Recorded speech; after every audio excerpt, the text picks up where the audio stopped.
Hello, Petal. How you doing? How are things? How's everything going? How's life? Are you sweltering? Is it absolutely roasty toasty where you are as well? But remember, global warming stroke climate change does not exist, apparently. But, I believe it does because that's the way planets work. That's physics, that's meteorology, that's, geology. You can tell what's been going on with the world. But that is just my belief.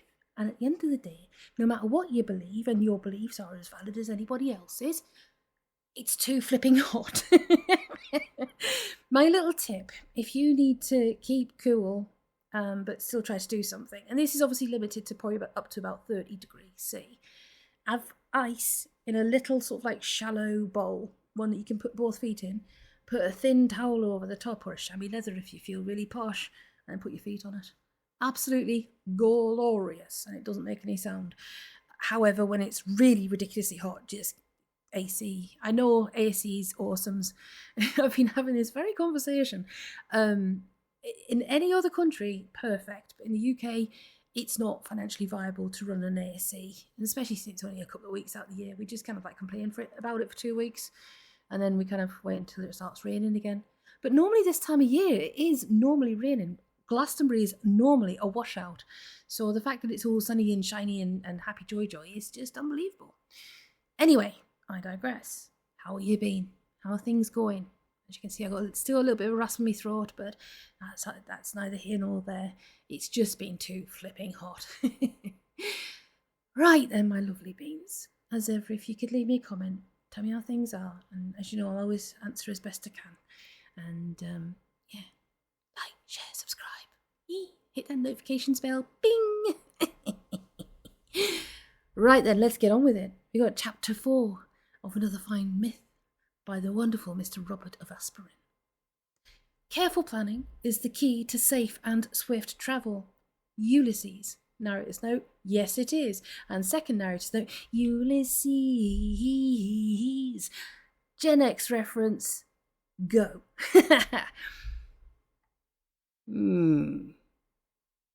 Well, it's not a tailored jumpsuit, but it will have to do. We had been trying to outfit Aahz in a set of claws, and he was surveying the results in a small dark mirror we had found, turning it this way and that to catch his reflection piecemeal. Maybe if we could find some other colour than this terrible brown. That's all we've got. Are you sure? Positive. I have 2 shirts, both brown. You're wearing one and I'm wearing the other. He said, studying me carefully. Maybe I would look better in the lighter brown. Oh, well, we can argue that out later. I was curious as to his attention to his appearance. I mean, he couldn't be planning on meeting anyone. I mean, the sight of a green, scaly demon would upset most of the locals no matter what he was wearing. For the time being, however, I deemed it wisest to keep quiet and humour him in his efforts. Actually, the clothes fit him fairly well. The shirt was a bit short in the sleeves due to the length of his arms, but not too because I was taller than him, which made up for most of the difference. We had to cut some off the trouser legs to cover for his shorter legs, but they, like the body of the shirt, were not too tight. I'd made the clothes myself originally, and they tended to be a bit baggy. Or at least they were on me. Tailoring is not my forte. He was also wearing Garkin's boots, which fitted him surprisingly well. I had raised minor protest at this until he pointed out Garkin had no further use for them, but we did. Pragmatism, he called it. Situational ethics. Narrator's note, I like that. He said it would come in handy if I was serious about becoming a magician. Hey kid. Oz's voice interrupted my thoughts. He seemed to be occupied rummaging through the various chests and cupboards of the hut. I said, don't you have anything here in the way of weapons? Weapons? Yeah, the things that killed old Garkin there. Swords, I said, knives, bow, stuff like that. I know what they are. I just wasn't expecting you to be interested in them, that's all. Why not? Well, I thought you said you were a magician. We aren't going to go through that again, are we, kid? Because what's that got to do with weapons? It's just that I've never known a magician who used weapons other than his powers. Really? How many magicians have you known? One, I admitted. Terrific. Look, kid, if old Garkin didn't want to use weapons, that's his problem. Me, I want some. If you'll notice, Garkin is dead. It was hard to argue with logic like that. Besides, he continued, do you really want to take on Istvan and his pack with nothing but your magic and my agility going for us? I'll help you look. We went to work rummaging for weapons, but aside from the crossbow that had killed Garkin, we didn't find much.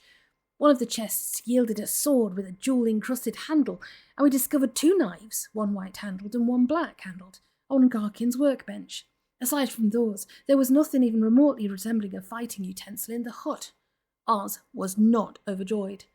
I don't believe this. A sword with a cruddy blade, bad balance, and phony jewels in the handle, and 2 knives that haven't been sharpened since they were made. Anybody who keeps weapons like this should be skewered. He was. True enough. Well, if that's all we've got, that's what we'll have to use. He slung the sword on his hip and tucked the white-handled knife into his belt. I thought he would give me the other knife, but instead he stooped down and secured it in his boot. Don't I get one? Can you use it? Well, he resumed his task. I had a small knife I used to skin small game tucked in my own belt inside my shirt.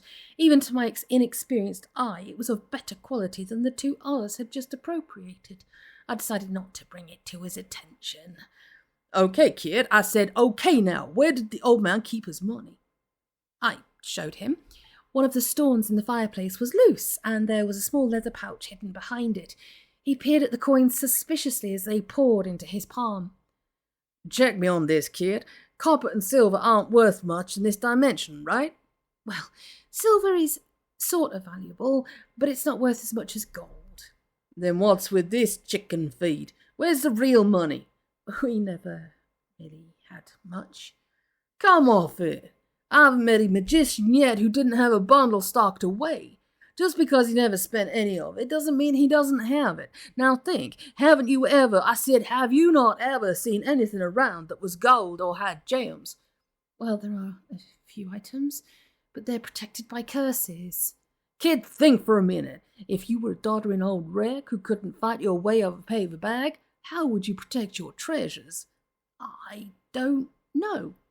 Terrific. I'll explain while we gather it up. In short order, we had a modest heap of loot on the table, most of it items I had long held in awe. There was a gold statue of a man with the head of a lion, the 3 pearls of Kroll, a gold pendant in the shape of the sun with 3 of its rays missing, and a ring with a large jewel we took from Garkin's hand. Aahz held up the sun pendant. Now this is an example of what I mean. I suppose there's a story about what happened to the missing 3 rays.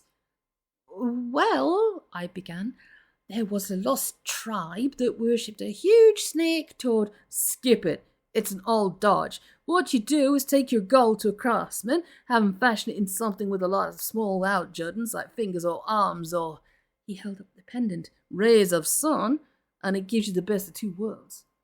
First, you have something mystical and supernatural, add a ghost story, and no one will dare to touch it. Second, it has the advantage of, if you need a little ready cash, you just break up a ray or an arm and sell it. I said you sell it for the value of the gold. Instead of losing value, the price of the remaining item increases because of its mystical history. The strange circumstances under which it was torn asunder are purely fictional, of course. Strangely enough, I wasn't surprised. I was beginning to wonder if anything Garkin had told me was actually true. Then none of these things have any real magical powers or curses. Now, I didn't say that. Occasionally you stumble across a real item, but they're usually few and far between. But how can you tell the real thing from a fake? I take it that Garkin didn't teach you to see auras. Well, that figures. Probably was afraid you'd take his treasure and run. Okay, kid, time for your first lesson. Have you ever daydreamed? I said, have you ever daydreamed? You know, just stared at something and let your mind wander. I nodded. Okay, here's what I want you to do. Scoot down in your chair until your head is almost level with the table. That's right. Comfortable? Fine. Now I want you to look across the table at the wall. Don't focus on it, just stare at it and let your mind wander. I did as he said. It was hard not focusing on a specific point, so I set my mind to wondering what to think about. Well, what was I thinking about when the candle almost lit? Oh yes, I am Skeeve. I am powerful and my power is growing daily. I smiled to myself. With the demon's aid, I would soon become a knowledgeable sorcerer, and that would just be the start. After that... Hey! I said, sitting upright. What did you see? It was, nothing, I guess. Don't give me a hard time, kid. I said, do not give me a hard time. What did you see? Well, for a second there I thought I saw a sort of red glow around the ring. When I looked at it squarely, it disappeared. The ring, eh? Figures. Well, that's it. The rest of the stuff should be okay. He scraped the rest of the loot into a sack, leaving the ring on the table. What was it? What? Oh, what you saw. I said what you saw. That was an aura. Most people have them. Some places do. But it's a sure test to check if an item is truly magical. I'll be willing to bet, I said I would be willing to bet, that the ring is what old Garkin used to fry the assassin. Aren't we going to take it with us? Do you know how to control it? Well, no. Neither do I. The last thing we need is to carry around a ring that shoots fire, particularly if we don't know how to activate it. Leave it. Maybe the others will find it and turn it on themselves. He tucked the sack into his waistband. What others? I prompted. Oh, the other assassins. What other assassins? I was trying to be calm, but I was slipping. That's right. That's it. That is right. This is the first time you tangled with them, isn't it? I would have thought Garkin. Aahz, would you just tell me? Oh, sure, kid, I said sure. Assassins never work alone. That's why they never miss. They work in groups. I said they work in groups of 2 to 8. There's probably a backup team around somewhere. Realizing Listavan's respect for Garkin, I'd guess he wouldn't send less than 6 out on an assignment like this. Maybe even 2 teams. You mean... all this time you've been fooling around with clothes and swords, there's been more assassins on the way. Relax, kid. I said relax. That's a backup team. They'll be waiting a ways off, and they won't move until tomorrow at the earliest. It's professional courtesy. They want to give this bozo room to maneuver. Besides, it's tradition that the assassin who actually does the deed gets first pick of any random booty lying around before the others show up or take even shares. Everyone does it, but it's considered polite to not notice some of the loot has been pocketed before the official split. How do you know so much about assassins, Aahz? Went with one for a while, lovely lass, but she couldn't keep her mouth shut, even in bed. Sometimes I wonder if any profession really guards its secrets as closely as they claim. What happened? With what? With your assassin? None of your business, kid. Aahz was suddenly brusque again. We've got work to do. What are we going to do? Well, first we bury the imp. Maybe it will throw the others off our trail. I said maybe it will throw them off. With any luck, they'll be able to think he grabbed all the loot and disappeared. Wouldn't be the first time. No, I mean after that. We're getting ready to travel, but where are we going? Kid, sometimes you worry. I said sometimes you worry me. That isn't even magic. It's common sense military action. First, we find Istvan. Second, we appraise his strength. Third, we make our plans. And fourth, I said fourth, we execute them. And hopefully, him.